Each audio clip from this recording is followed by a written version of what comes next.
Imagine a war movie so raw and unflinching that it leaves you questioning the very nature of conflict and heroism, especially when it's currently available to stream on HBO Max. That's the power of the Battle of Algiers, a groundbreaking 1966 film directed by the talented Italian filmmaker Gillo Pontecorvo, which dives into the Algerian struggle against French colonial rule. This classic not only shines a light on guerrilla fighters in a somewhat empathetic way, but also unflinchingly exposes the atrocities committed by French military leaders. And here's where it gets really gripping. It earned glowing praise from the legendary film critic Roger Ebert, who gave it a perfect 4-star rating in his 1968 review. In his words, as captured in his insightful piece, he described it as a masterpiece that hits you with bitter reality. He noted that it might be too intense for some, too cynical, too honest, too brutal, and too emotionally devastating. While it's centered on the Algerian conflict, Ebert pointed out that its themes resonate universally. Viewers could easily swap in another war, like Vietnam or the ongoing troubles in Northern Ireland, which we've seen portrayed powerfully in recent series such as the 2024 FX show Say Nothing.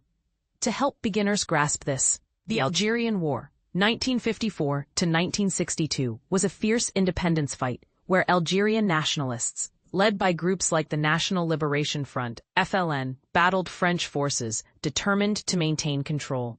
The film's parallels to other global struggles, such as the Israeli-Palestinian conflict or the Vietnam War, are striking because they all involve asymmetrical warfare, where one side uses unconventional tactics against a stronger opponent. Critics' opinions on the movie often boil down to their own political leanings.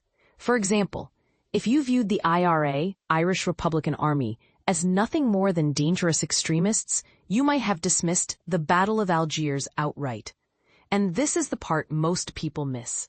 The film's ability to provoke such strong reactions based on real-world sympathies. But here's where it gets controversial.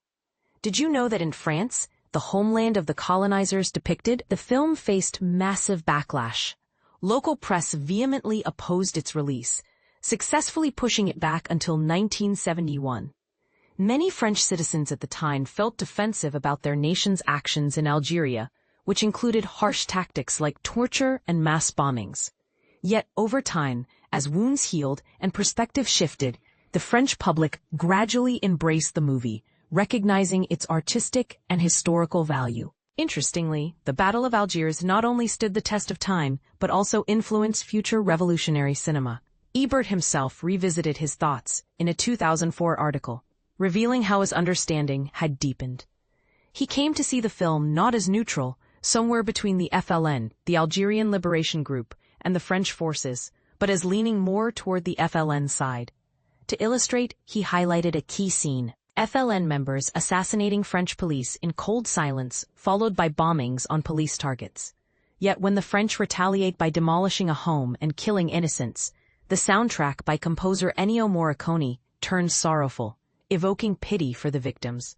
This subtle technique withholds empathy for the fallen officers, while underscoring the tragedy of civilian casualties. It's a brilliant way to show bias without overt preaching, making viewers question the morality of war tactics. This approach echoes in modern films, like Paul Thomas Anderson's One Battle After Another, which explores a radical group called the French 75, employing similar insurgent methods. While some reviewers argue the movie equally condemns the violence from both the revolutionaries and the oppressive regime they fight, others detect a stronger alignment with the French 75. Consider this. The revolutionaries cause one accidental death that derails their cause, whereas the government inflicts numerous casualties nonchalantly with no real consequences. And this is the part most people miss.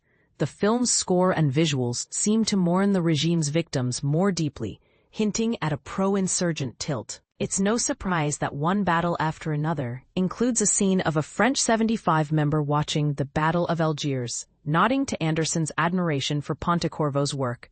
Unfortunately, Roger Ebert passed away in 2013, so we'll never know his take on this inspired sequel-like dynamic. To wrap this up, The Battle of Algiers remains a timeless reminder of how cinema can challenge our views on rebellion and authority. But does it go too far in sympathizing with insurgents, or is it a balanced critique of colonialism? What other wars do you see reflected in its story? Do you think films should take sides in historical conflicts? I'd love to hear your thoughts. Agree, disagree, or share a counterpoint in the comments below.